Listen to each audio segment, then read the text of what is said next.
نن هغه خلک چې اجلاګانو په جوماتونو کې نه ولاړ دي او خلکو ته دین ښایي دا تبلیغ برکت دی. نن چې د دنیا په ګوټ ګوټ کې بسترو والا ګرځي تبلیغ والا،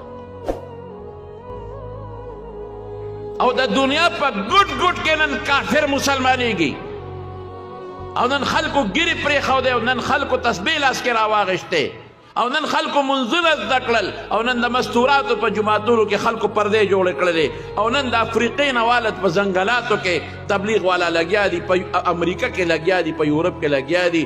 د چا برکت؟ د مولانا محمد الیاس رحمت الله علیه. د چا بچی دی؟ د شیخ الهند مولانا محمود حسن بچی دی روحانی. دا د دیوبند کمال دی که نن چې بسترې په اوږه په اوږه روانې دي، او نن خلک دړادړ روزي تبلیغ پسې،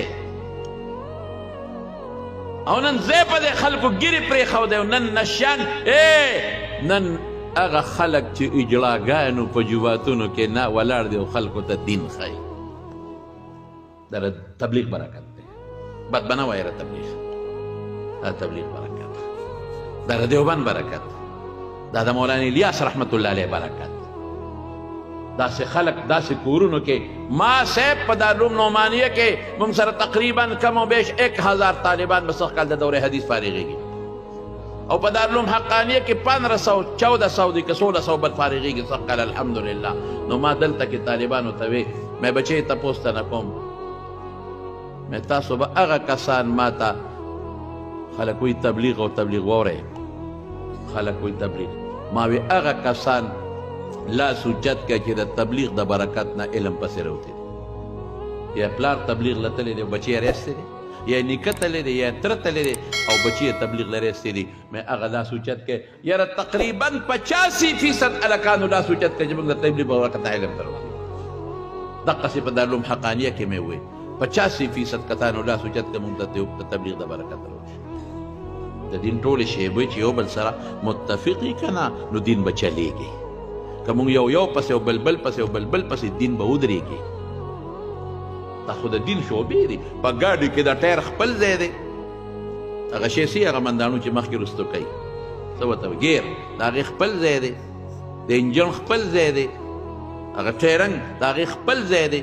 که یو کار پرېږدي ګاډي نشي تللی. انجن وایي دا ګاډي خو ده چلو، ټایر چې ورته پنچر شي وي ستا پلار دی اوس وچلو ځه، او چې ټایر هم ټیکې وي انجن هم ټیکې، امنداڼو کار پرېږدي ته زور لګې، هغه نه مخکې کېږي او نه رستو کېږي، او داسې او داسې. وایي ځکه نه زه ولاړ یم ستا پلار دی روان شي.